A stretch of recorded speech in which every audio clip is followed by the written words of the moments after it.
All right. Agenda meeting of the Scituate Board of Health, Monday, May 23rd, 2016, in the Selectmen's Chambers, Town Hall, 6 p.m. I will take a motion to accept the agenda and open the meeting. Motion to open the meeting and accept agenda. All those in favor? Aye. Aye, aye. All right. Item number 1, discuss/vote fog regulations variance request, Dribbles Ice Cream. And I'm sorry your name is not on there, so I can't. Rob Struzzier. All right, Rob. So, and if you would, just make sure everybody knows your name, so it's all on record, please. Come on up. Sure. Sure. Rob Struzzier. How are you, Rob? Good, yourself? I'm all right. Before, I'd like to make a motion. I don't have any interest or anything in with Dribbles or any financial stuff, but I did go to school with Rob and just want to make sure that it's out there on that for if anyone has it with the motions and stuff. I don't have a problem. Let me see, doesn't have a problem. I don't have any problem. Do you have a problem back There's then? nobody, there's What do you nobody else think here. now? All right, Rob, let's hear it. Basically, for the, what I'm looking for the variance on this for is, as I have here, I'm a seasonal shop. I open April, Right. close in October. You can see my menu content. Most of it, the soft serve, the yogurts, the ice milk, all that is pretty much fat-free, all locale. I have the hot ice cream, which does have some butter fat in it. Right. I've been, and you can see as far as cleaning utensils, I have some ladles and scoops, spoons, a few spades for scraping down ice cream tubs. I've been here for 20-plus years. I've never had a plumber come or any drain issue or... Well, let me preface this by saying it's just because you've been here 20 years and you never had the issue, what's the problem is the accumulation on Front Street that's been the issue. So that's why we've had to come up with these regulations. And that's sort of where we are today, is because it's been 20 years of accumulation between you and everybody else that's on Front Street that's brought us to the point where we are now. And I also see some equipment here, and I know you clean the equipment, but the frat machines and the soft serve machines, those all get cleaned, that all goes right down the drain. So when somebody's making a frap with hard ice cream, not to mention, I know that they're using scoops most of the time, but when they make a frap or what have you, that all gets cleaned and that all goes down the drain. And that's where we've been for 20 years of accumulation. So that's kind of where we are at, which is, like I said, which has brought us to this stage. So I'm just telling you, that's where we're at now. And when you say 20 years you haven't had a problem, because it's been going down the drain, it's caused problems in other areas. Well, yeah, and usually if there was a heavy content, the piping would eventually... You would think. You would think, but you're open, you're open 6 months out of the year, so, you actually need 40 years of accumulation to come up with the same 20 years of accumulation, if you look at it that way. You know what I mean? Yeah, I hear you. So that's, and I'm just saying that's the preface at why, we've brought everybody in town, and it's not just the Front Street area, it's pretty much everywhere. It's, and it's no fault of anybody's fault at all. It just happens that we live in an older town, and we all know what the water's like, and we all know how our municipalities are and what state they are, hence the reason why, things are starting to get fixed now. But that's not what we're here to discuss. What we're here to discuss is, the grease trap under your sink. So, hi Russell. How are you? I'm okay. Sorry for my time. That's okay. Rob is from Dribbles, requesting a variance, and you know what Dribbles, yeah.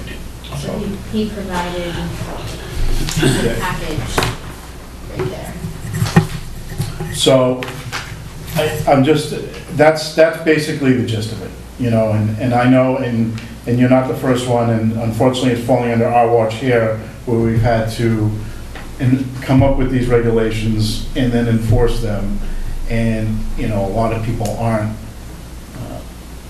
for lack of a better term, agreeing with what we're trying to do here, but it's because of all the years of accumulation that's caused restaurants to have issues, and it's caused, emergency people to come out at midnight because they get an alarm that some grease trap, at the end of Front Street or down here in Greenbush or something needs to be cleaned out. And that's what we're trying to prevent by going forward and asking everybody to put in some sort of grease trap. So, and I'm just telling you that's where I'm at. These two have their own opinions. I'm just telling you that's where I'm at now. Yeah, it's really to echo, you are only the 6 months, but you do have, it's going into the treatment, and everyone else has gotten on Front Street, so if we were to say, okay, fine, we'll give it to you, you don't have to, then you get a big whirlwind of everyone, well, I don't have much, why do I have to? And that's been our footprint, is that everyone's had to, because, again, like he said, there was 2 times down by, On the other end of Front Street. Other end of Front Street. It's all the same, it all everybody's the pumps same. in and then Right. pumps back and forth. Right. And who's to say the next one isn't down by you, and then it's coming up. So, that's kind of where I've been at too. And again, it's not, well, please don't think we're singling anybody out, because we're really not. No. So- Well, okay, all right. I think. No, listen, When I interview people up, we're No, just here okay, well, to let me- make everything fair and be consistent with everybody. And again, some people have a lot more grease and fried foods they're dumping down, and some people have minimal. All right, listen. But it all accumulates. I It hear all where you adds guys. up. I hear where you guys are coming from. Let me ask you this: Can I wait to install this to the end of my season? Because I've had 3 plumbers down here, and I was going to put it. I don't have room in the physical area where I was going to put it downstairs, and Okay. because the main drain is. Yes, in the basement. Yes. I was gonna run it down in the basement, and because the main drain is so high, well, I need pumps, and I don't, Let me ask you this, and I've never been, and Jen and Nellie can speak better, in your situation, being seasonal and being the minimal amount that you do produce, they make cooler-sized under the sink ones. the guy, the plumbers that they said if I'm gonna do it, I guess I need a 3-inch, and everything's gonna get replumbed, and it's like a $7,000 job. Yeah, so, and it's gonna, they can maybe do it before I open on a few days, and I don't wanna shut down, and I know it's not gonna go smooth, I'm gonna end up shutting down. So what I'd like to, I've gone this far, what I'd like to do is after my season in October, put it in, get it done, get it the way you guys want it, and be done with it. That would be, that. We're looking at That, you. that would, Well, so that would be a modified variance So request. we're June next week, so it'd be June, July, August, September. So it would be 4 months of use.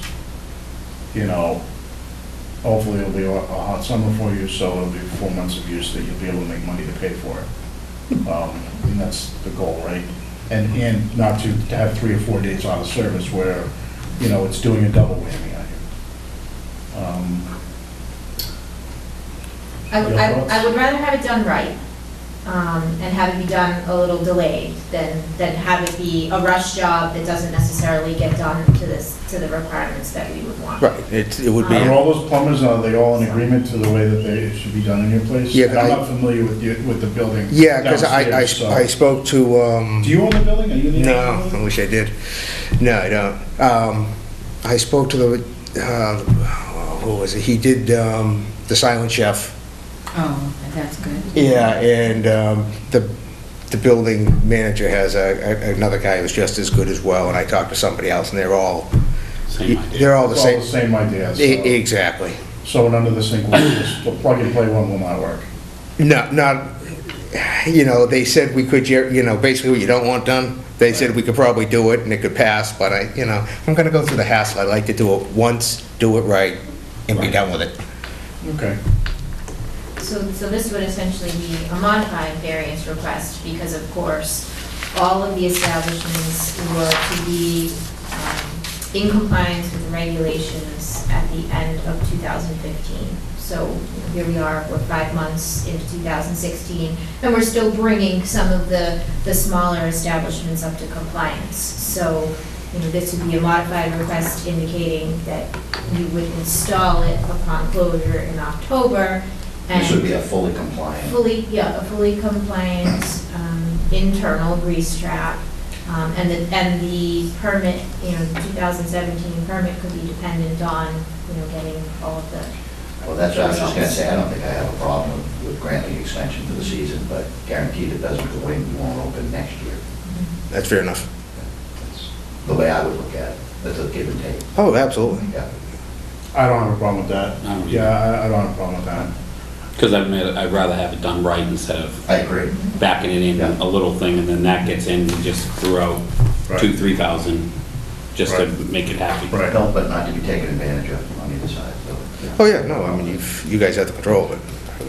So, yeah, that's fine. Absolutely. So, Jen, would this be a modified variance then, or I should would we just, continue it for 6 months. should we just create our own motion to continue it until the end of his season, as opposed to doing either of these suggested motions? So you could do one of two things. You could continue the hearing until the end of October, have Rob come in, represent, make sure that that is still your Don't strategy. go putting a fry letter and making fun of us. Fried ice cream. Or you could deny the variance request, but extend the term of installation. I think that would be the, So, yeah. so what I, Okay, so I would think that it would be a denial with the understanding that the installation could occur following closure, but prior to Open. permitting for 2019. Or 17, 17. sorry, 17. we'll take that motion. Yeah, with the understanding that the system will be used, but, and I'm repeating myself, but Yeah. it's more for the record that, yeah, Right, it will be for 2017. all right. So it's essentially the denial, Right. but, So you want me- but an added statement Yeah, for the timeframe. With the addendum.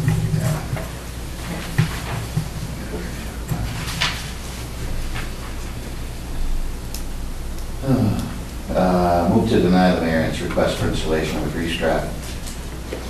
Triples requested by the representatives for the establishment, is based on current conditions, operations, and products served by the establishment. Additionally, the establishment is served by the public sewer system located in Scituate, to experience multiple grease blockage in recent months.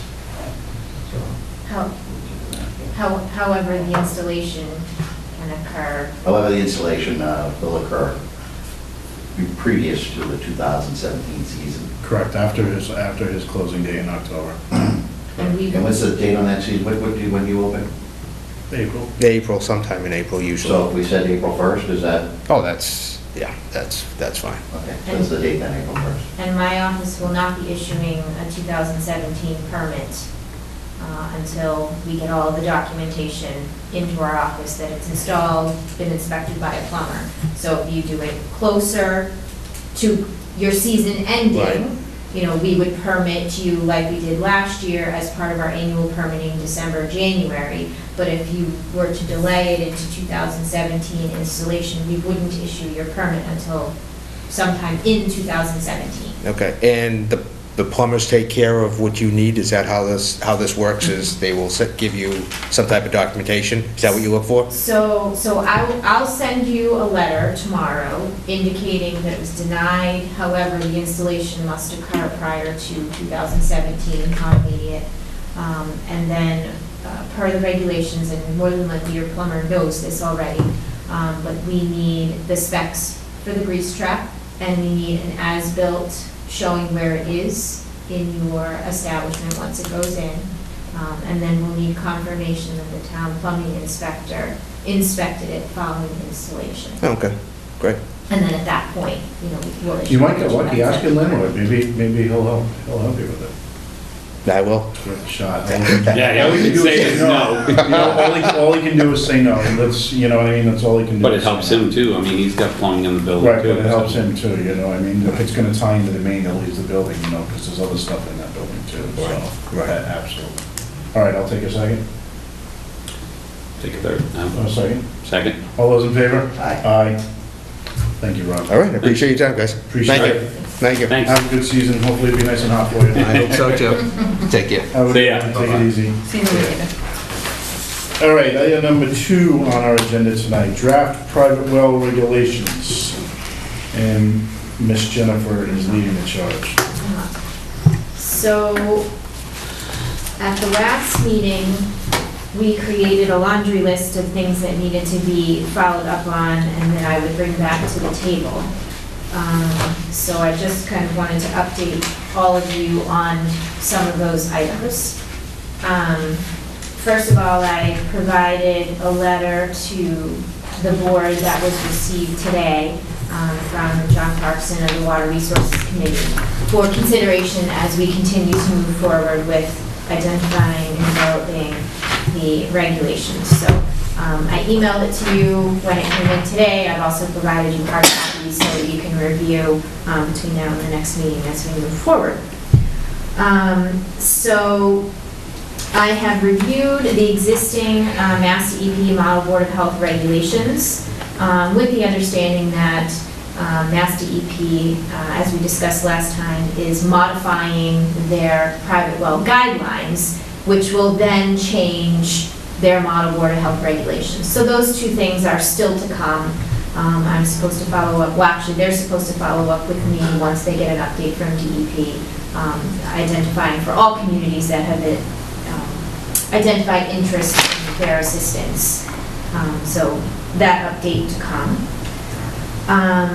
The next thing that I was tasked to do was to review Middleton's water use restriction bylaw, because documentation had indicated that this town was unique with respect to their bylaw that indicated that all private well users and public water users were under the same restrictions for irrigation.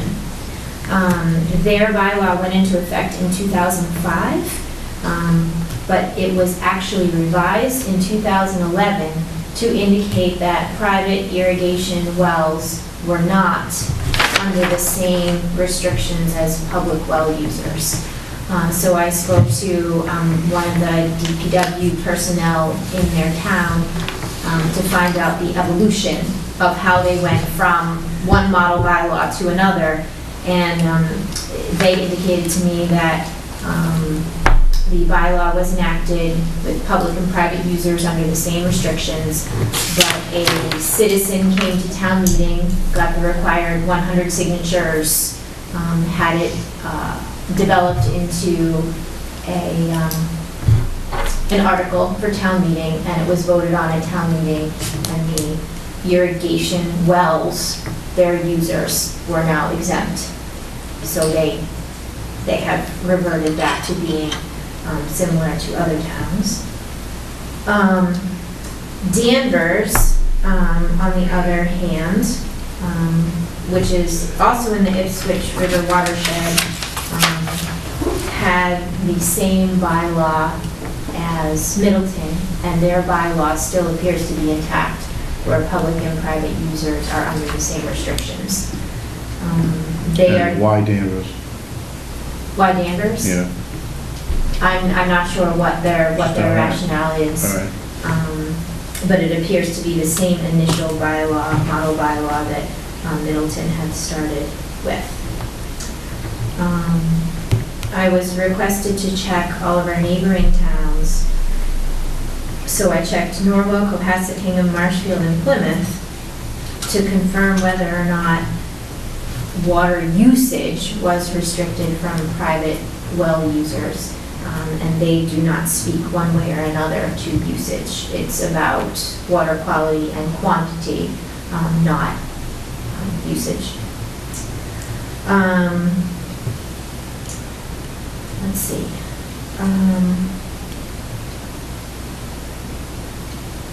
Let's see, Norwell, it was recommended to me that Norwell be looked at for abandonment purposes to make sure that our regulations were in line with Norwell's, since apparently they have a model for abandonment and our section on abandonment mirrors theirs. So during our initial review, we have basically followed their suit. And then I have, bear with me 1 second, because I think I just misspoke. Water users.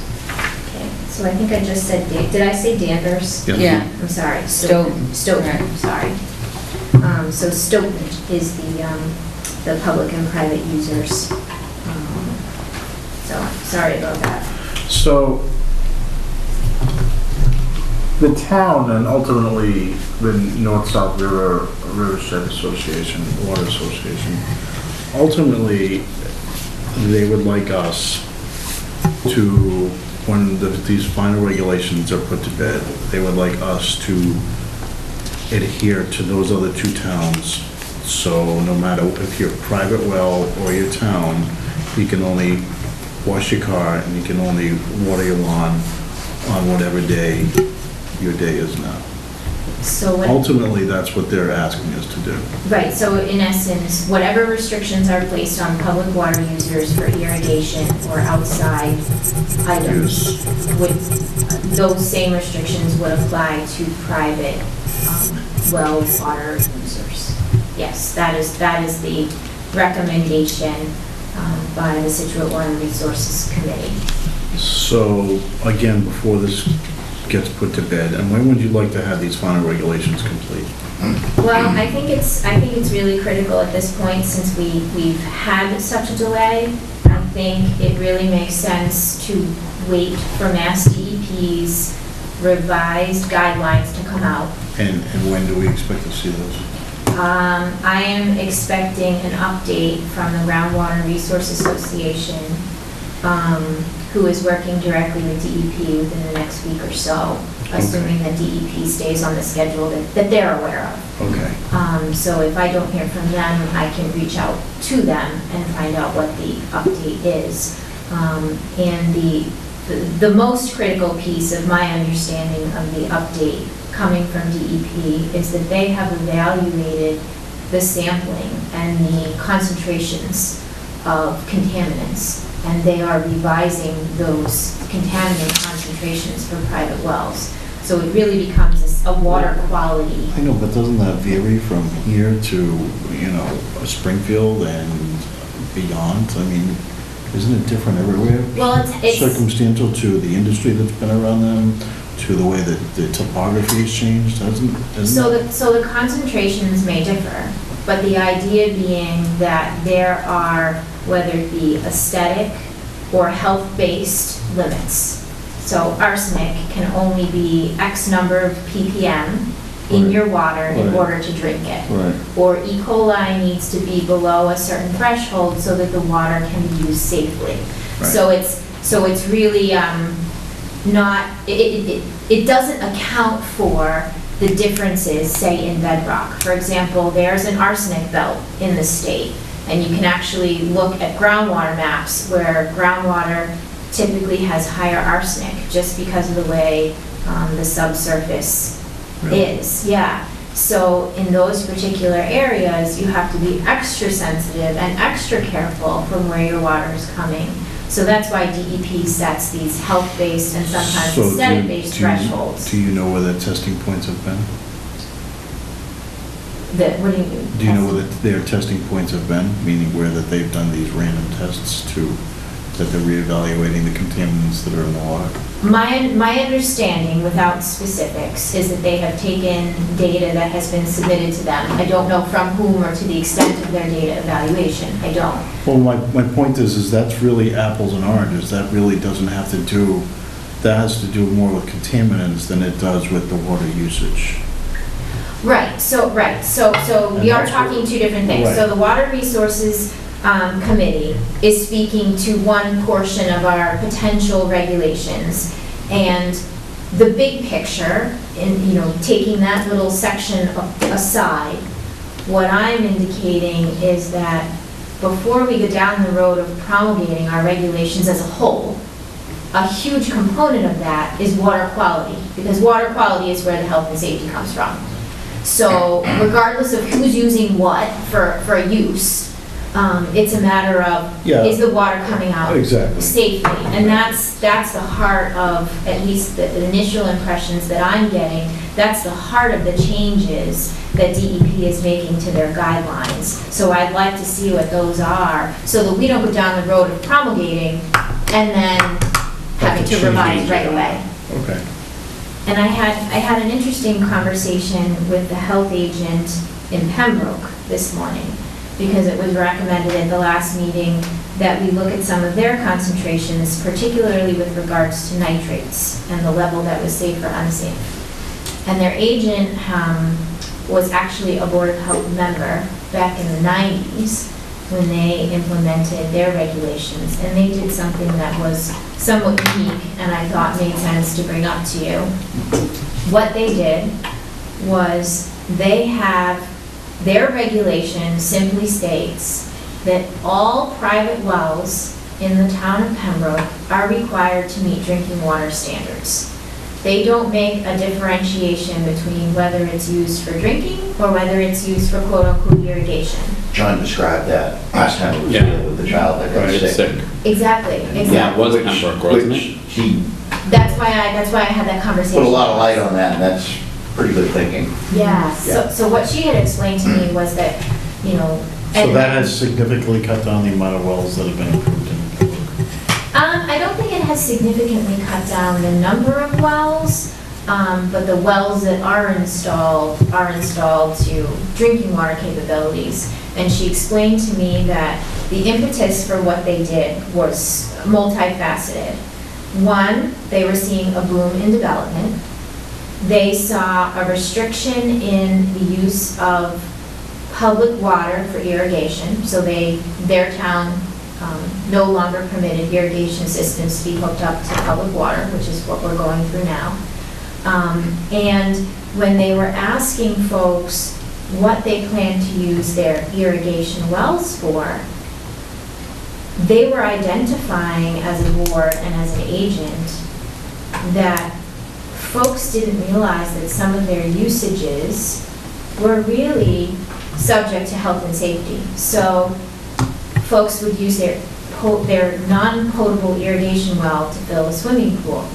But if that swimming pool has high E. coli and your kids are swimming in that swimming pool, everybody knows you're always going to take in some water while swimming. Yeah. And then they said, you know, in the days of slip and slide, or, you know, kids running through sprinklers, those sprinklers being hooked up to irrigation wells, if they didn't meet drinking water standards, these kids were being exposed to Right. potentially high levels of E. coli and other things that weren't required to be tested if they were potable wells.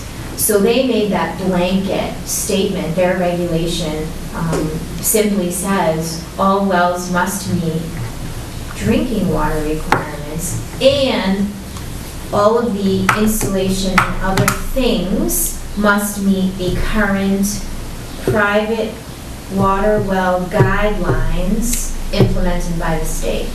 So she knows that the private well guidelines are being reviewed by DEP and revised. So their overall regulation, the regulation won't change, but what they reference will change. So it was an interesting conversation, one that, you know, we started, which led me to call Pembroke, but it's really something that, you know, big picture, I hadn't really thought about the differentiation between the two usages. So it's something I wanted to bring your attention in case we wanted to further go down that road as we move forward in the process. That's an interesting point. It is Yeah. It's a interesting. valid point, especially from a Board of Health point of view. So, that's, yeah, so it was a very, very enlightening conversation, you know, it made a lot of sense to me. So they, and she said to me in terms of cost, she said there was not a huge difference in the analytical cost between what you're required when you install an irrigation well to this full suite of analytes that are required when you analyzed for a drinking water well. She said, you know, they use all the same labs that we use, and they have been told that the cost is less than a couple $100 difference to know that your well meets drinking water standards. Now, of course, it does have the potential to limit some wells. Especially if you build them to its setbacks. Right, and she said that there are, you know, there certainly are restrictions associated with not meeting the setback requirements. You know, that seems to be the big thing that causes folks to not be able to install a well. And she said it has, you know, it has worked, you know, it has worked well, and to compromise the setbacks for just an irrigation well. As long as it meets. As long as they, And she said, you know, we find when we ask. So what do they do if, questions- I hate to interrupt you like that, but what do they do if an irrigation well doesn't meet drinking water standard? Then it can't be put in it can't be use. put in, then we don't get So a do they, permit. so it can't be put in, but what happens if it's in and it gets contaminated somehow? Then what do they test it every week till it passes? Do they test it once a month? Do they, Well, if it doesn't, do we go put a lock on it and say no more use? so typically when wells don't meet whatever the limits are set, whether it's drinking water or irrigation level requirements, then it has to be abandoned. If it doesn't meet health and safety requirements, the well would have to be properly abandoned. Just once? That I don't know. Some wells, You know what I mean? You have plastic plume or something that passes through and that's it? I don't know. That's for us to decide, though. I mean, if we decide to do that, then we'd say you get 3 strikes in a row, and within a given guideline time period. and water, and groundwater concentrations tend not to change very much Okay. unless there is a plume going by. You know, if the gas station, you know, 2 doors down from you has a release, you're gonna see that cycle through pretty quickly. And with the exception of MTBE, that water is gonna move pretty quickly. You're gonna probably still get residual MTBE because it sticks around in water a long time. But the other, you know, the other contaminants will move along. Flush through, yeah. So, no, it's a good question, one I don't really have the answer to. I didn't quite go down that road with her in terms of What's the what population of happens. Pembroke? You know? I don't know. And you didn't ask her what kind of applications they get every year? They get 10, 20, 50, 100? Pembroke's probably pretty close to Scituate. Yeah, It's it's- grown quite a bit. I didn't ask, I can certainly, she I'm was just more than curious. willing to take follow-up. I'm just curious how many applications they get every year for wells? For wells, and if their water rates have gone up like everybody's in Scituate. No, I don't know. I can certainly follow up and ask her related questions, because she was very very giving of her time to kind of walk through, and it really sounded like we were going through the same steps that their town. So they had have gone live through several regulations years now? ago. Yeah. They have live regulations right now. So they don't have regulations that you can look online and see, which is why I called her. And she said, our regulation is very simple, you know, there's probably a hard copy of it kicking around, it's been so long that it's been implemented, but she said, basically, our regulation is that all private wells drilled in the town of Pembroke must meet drinking water requirements, and all of the associated well installation, sampling, et cetera, all of those requirements must meet whatever is set forth by DEP in the private well guidelines. And then when those get updated, you know, by default, Pembroke's get updated. And they have an application process, which will help me with that. And then we were looking at having all wells, no matter what, tested once a year. Were we looking at that, or tested once every so many years? Well, potable was once a year, and I don't remember what we had for irrigation. Irrigation, I think we had a recommendation for E. coli and another limited. So you said something which I don't know if I forgot or we never mentioned it. So all these new houses being built everywhere, we're not tying them into the town water supply right now? So my understanding is that irrigation systems at houses cannot be tied into public water. So DPW does not allow in-ground irrigation systems connected to public water, which is why I think we're starting to see that influx of a couple of private well requests on newly built homes. Yeah. and which is exactly what Pembroke saw when they were seeing development starting there in their town. Okay, So, well, that's more food for thought. it is, I don't know if it makes some things more clear, but it certainly made me kind of stop and think today about a piece that we really hadn't thought of up to this point, despite all the nitty-gritty details. Oh, no, we're well, I thought looking at. about it when, I forget his name, John, was the right name? Yeah. When John, Yeah. he told that story about the, the kids that got sick, and Mhm. that's certainly something to think about, especially when it's our job sitting up here to make sure stuff like that doesn't happen. So, all right, so the next step is wait till you see the the revised regulations and revisions from the state, and then we will try and draft a live well regulation document. Right, so it can go a couple of different ways, that we can continue down, the detailed road that we've started, or, if we want to consider, the Pembroke model, that's certainly something to think about. and Did talk she about. send you a written copy? She told me that she would try to find it. It's old and hard copy, it's not online, so she said Okay. that she would try to So find we'll it go- to me and send it to me. We'll go from Should be there. in the clerk's office somewhere. We'll go from there.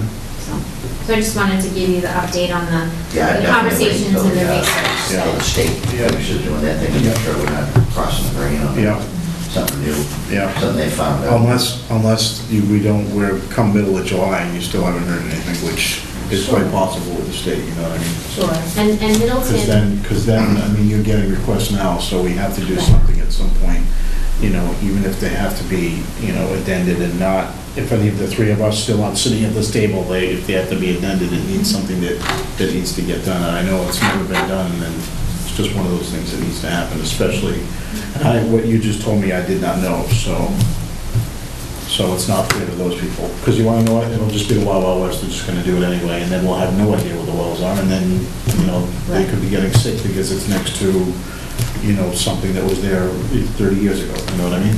So, And in my conversation with Middleton, one more thing that I don't want to neglect. let me ask you, let me interrupt one more second. If somebody comes in for a building permit and they go apply for a building permit, is it possible that we can put a sheet in that says if you're applying for a well regulation, you need to come see you? Yeah. You I'm sure should that they would do that. let us Yeah, we do should that. do that now.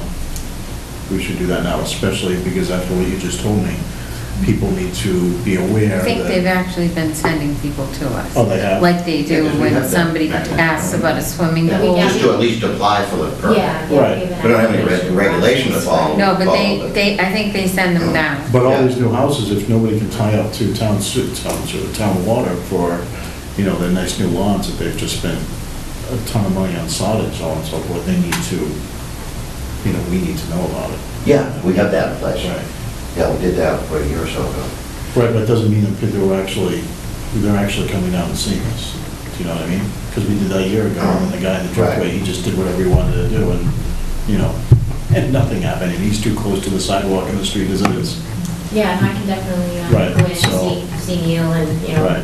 have them add Part a of the little sheet. package. Yeah, Yeah. a little sheet in terms of the application Yeah, process. something great like that. And then, so back to Middleton for a second. One of the things that he mentioned to me was that something unique when they implemented their regulations was that they require private wells be sampled at the time of property transfer. So essentially, their town is 99% septic. So they have side by side, when a Title V inspection is being done, the associated private well Same gets, thing, yeah, That's gets a good tested. Yeah, I'm on board with that. We talked about that. That's a good idea, yeah, that's a Right. good That's real good. So I had told him that that's really good to hear, because although they seem to have a little bit of difficulty getting it going, once it got going, it's been working really well for their town, and it's giving both them as a town and the individual home buyers peace of mind. They know what they're getting and they're making an informed decision. That's right, and they're getting an education on the system, as Mhm. opposed to going into the basement and saying, what the hell is that? Right. Yeah. So I told him that we had, something in our draft regulations to the same end, And he said it really worked for them, so he strongly encouraged, if nothing else, that piece for us. Do we have any other questions to give back to them, to follow back on, that we just might have come up with? 4-Point Road? Yeah. Yeah, well, she's gonna ask, the increase or decrease in people actually finding wells now that they have to make sure it's portable and on, or just irrigation only, but it has to be adhered to portable regulations. Who's the agent? Her name is Lisa Cullity. She was on their board back when these were in place, which is why she knew the history Yeah. so well. I was just trying to put a name and a face together. All right, next up, other business, administrator invoice approvals. I think we've signed everything in your folder. Thank you. Meeting minutes, let's approve some of these bad boys. I approved the ones that I was on. I went through. Okay. So, for you. There's one that's just you and Bob. Me and, I know I read all these. yeah. Russell, did you have a chance to read all these? Yeah, everything went pretty good. All right, I will take a motion to approve the meeting minutes from December 21st, 2015, which is Dougie and I. So we'll take a motion from me and you. Motion to accept the meeting minutes for December 21st, 2015. All those in favor? Aye. And then I'll take a motion for February 1st, which is just you and I, Russell. Make a motion to approve the meeting.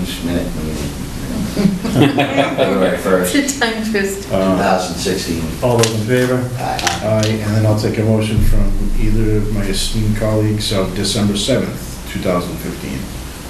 Make a motion to accept the minute meeting. Beautiful.